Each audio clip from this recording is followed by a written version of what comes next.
The 1973 Constitutional Authoritarianism. In 1965, Ferdinand E. Marcos was elected president, and in 1967, Philippine Congress passed a resolution calling for a constitutional convention to change the 1935 Constitution. Marcos won the re-election in 1969 in a bid busted by campaign overspending and use of government funds. Election of the delegates to the Constitutional Convention were held on November 20, 1970, and the convention began formally on June 1, 1971. With former President Carlos P. Garcia being elected as convention president. Unfortunately, he died, and he was succeeded by another former president, Diosdado Macapagal. Before the convention finished its work, martial law was declared. Marcos cited a growing communist insurgency as reason for the martial law, which was provided for in the 1935 Constitution. Some delegates of the ongoing Constitutional Convention were placed behind bars, and others went into hiding or voluntarily exiled. With Marcos as dictator, the direction of the convention turned with account that the president himself dictated some provision of the constitution, manipulating the documents to be able to hold on to power as long as he can. On November 29, 1972, the convention approved its proposed constitution.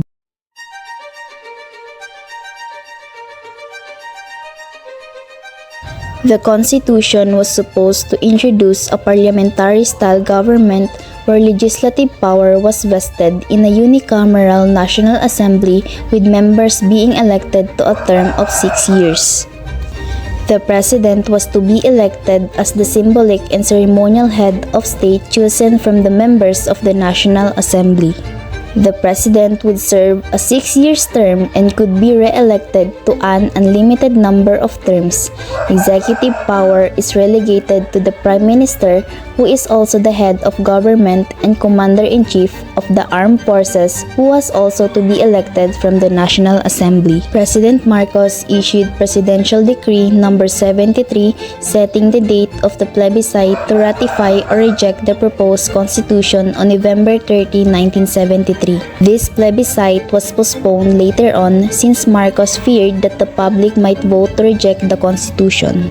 Instead of a plebiscite, citizen assemblies were held from 10 to 15 January 1973, where the citizens, coming together and voting by hand, decided on whether to ratify the Constitution, suspend the convening of the Interim National Assembly, continue martial law, and place a moratorium on elections for a period for at least several years. The President on January 17, 1973, issued a proclamation announcing that the proposed Constitution has been ratified by an overwhelming vote of the members of the highly irregular citizen assemblies.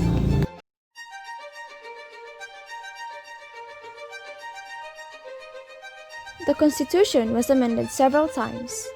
In 1976, citizen assemblies, once again, overwhelmingly decided to allow the continuation of martial law as well as approve the amendments, an interim batasang pambansa to substitute for the interim National Assembly.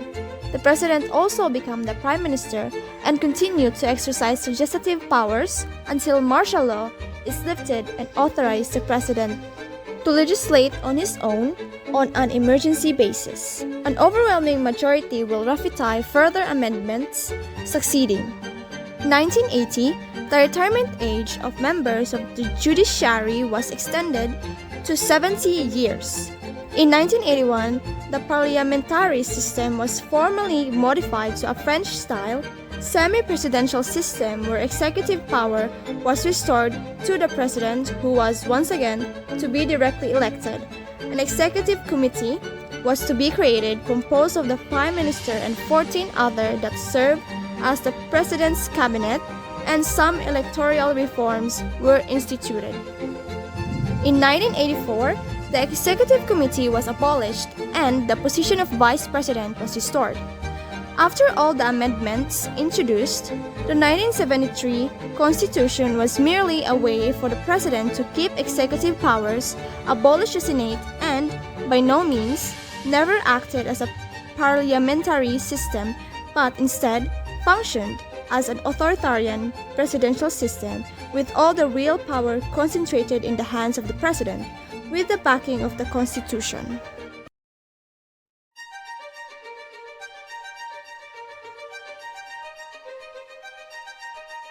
The situation in the 1980s has been very turbulent. As Marcos amassed power, discontent has also been burgeoning. The tide turned swiftly when in August 1983, Benigno Aquino Jr., opposition leader and regarded as the most credible alternative to President Marcos, was assassinated while under military escort immediately after his return from exile in United States. There was widespread suspicion that the orders to assassinate Aquino came from the top levels of the government and the military. This event caused the coming together of the non-violent opposition to the Marcos authoritarian regime. Marcos was then forced to hold snap elections a year early. Instead, elections were marred by widespread fraud. Marcos declared himself winner, despite international condemnation and nationwide protests. A small group of military rebels attempted to stage a coup, but failed. However, this triggered what came to be known as the EDSA People Power Revolution of 1896, as people from all walks of life spilled onto the streets. Under pressure from the United States of America, who used to support Marcos in his martial law, the Marcos family fled into exile. His opponent in the snap elections, Benigno Aquino Jr. Wido, Corazon Aquino, was installed as president on 25 February 1986.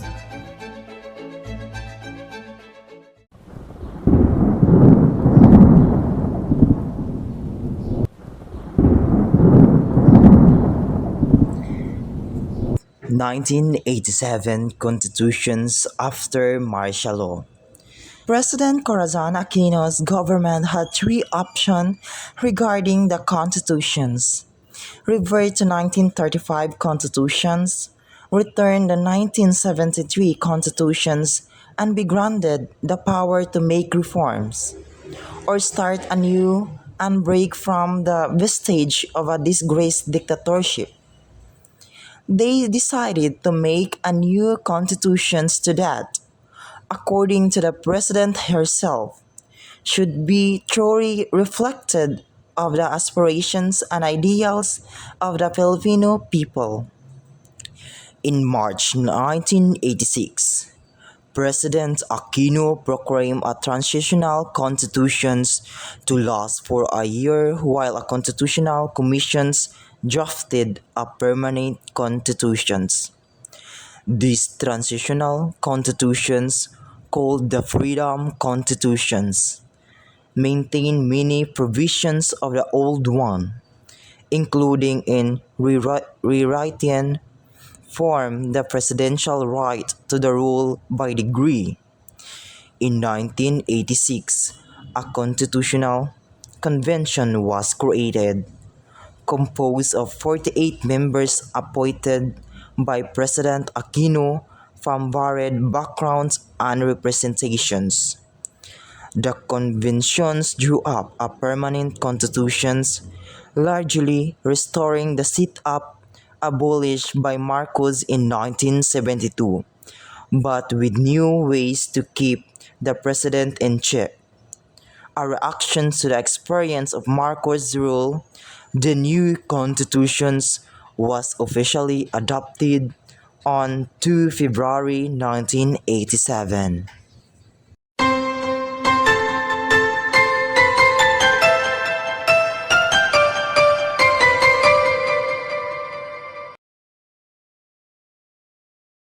The executive branch is headed by the president and his cabinet whom he appoints. The president is the head of the state and the chief executive, but his power is limited by significant checks from the two co-equal branches of government. This is to safeguard the country from the experience of martial law despotism during the presidency of Marcos. In case of national emergency, The President can still declare martial law, but no longer than a period of 16 days. Congress, through a majority of votes, can revoke this decision or extend it for a period they determine. The Supreme Court may also review the declaration of martial law and decide if there was the justifying facts that support the act. The President and Vice President are elected at large by a direct vote, serving a single 6-year term. The legislative power resides in a Congress divided into two houses, the Senate and the House of Representatives. The 24 senators are elected at large by popular vote and can serve no more than two consecutive 6-year terms. The House is composed of district representatives representing a particular geographic area and make up around 80% of the total number of representatives. There are 234 legislative districts in the Philippines that elect their representatives to serve 3-year terms. The 1987 Constitution created a party-list system to provide spaces for the participation of underrepresented community sectors or groups.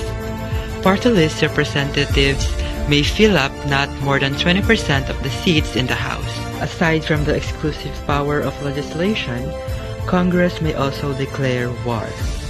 Through a two-thirds vote in both upper and lower houses, but the power of legislation, however, is also subject to an executive check, as the President retains the power to veto or stop a bill from becoming a law. Congress may only override his power with a two-thirds vote in both houses. The Philippine court system is vested with the power of the judiciary and is composed of a Supreme Court and lower courts as created by law. The Supreme Court is a 15-member court appointed by the President without the need to be confirmed by Congress.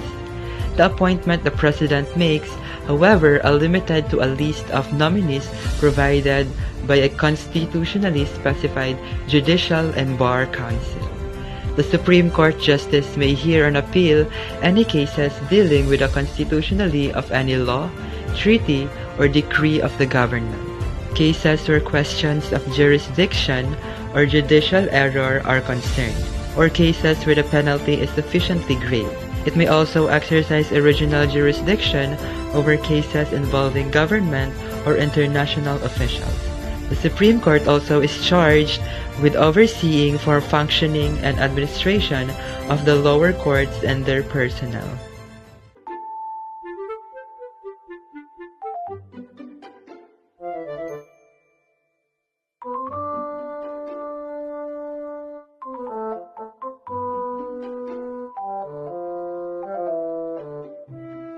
The 1987 Constitution after martial law. The 1987 Constitution of the Philippines was created after the 1986 People Power, or EDSA revolution that overthrew the authoritarian regime of President Marcos. The Constitution established a representative democracy with the three separate branches of government, which is the executive, the legislature, and the judiciary. It also included the Bill of Rights that granted civil and political rights. It also included a section that states that no law can limit freedom of speech, expression, or the press. The Constitution also established the three independent constitutional commissions, namely the Civil Service Commission. It is a central agency in charge of government personnel. The Commission of Elections, mandated to enforce and administer all election laws and regulations, and the Commission on Audit, which examines all the funds transactions and property accounts of the government and its agencies. To further promote the ethical and lawful conduct of the government, the Office of the Ombudsman was created to investigate complaints that pertain to public corruption, and the Ombudsman can change public officials before the Sandigang Bayan, a special court created for this purpose. The House of Representatives can initiate the impeachment of the President, members of the Supreme Court, and other constitutionally protected public officials such as the Ombudsman.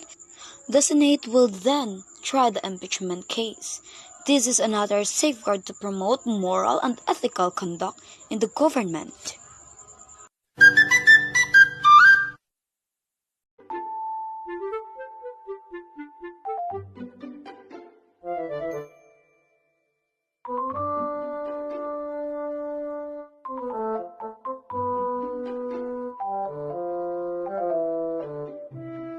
the 1987 Constitution after martial law.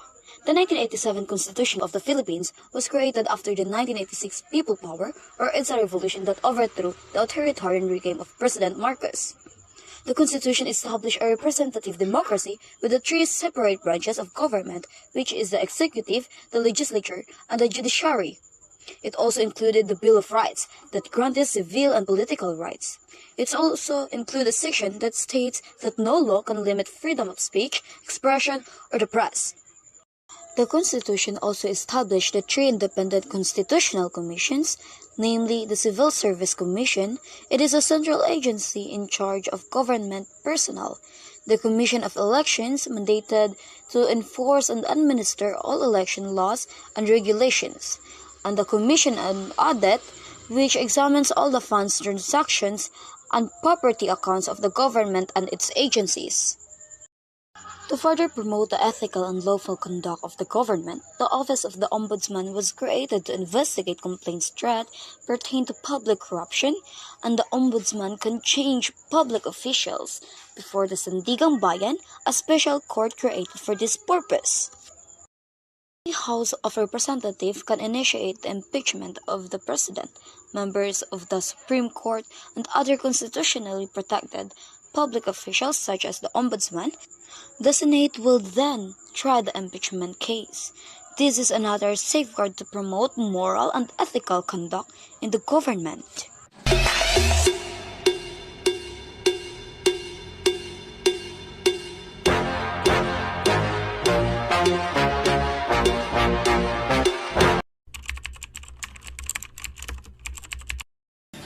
The 1987 Philippine Constitution allows for amendments three methods: a Constituent Assembly, a People's Initiative, and a Constitutional Convention.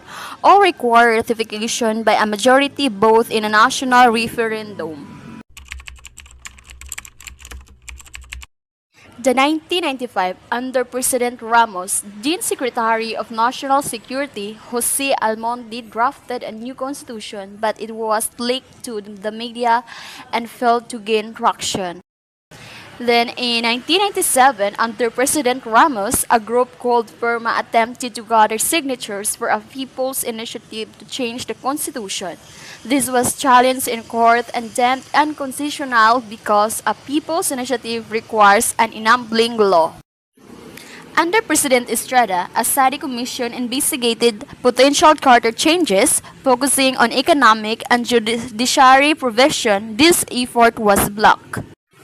Under President Arroyo, House Speaker Jose de Venecia proposed constitutional change through a Constituent Assembly, requiring a two-thirds vote in the House. These attempts also failed due to controversies surrounding President Arroyo's term, including concerns about extending her presidency beyond constitutional limits.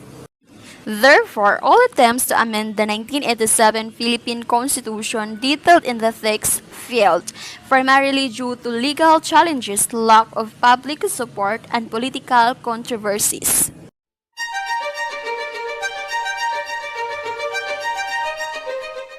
The administration of the succeeding president, Benigno Aquino III, had no marked interest in charter change, except those emanating from different members of Congress, including the Speaker of the House, Feliciano Belmonte Jr.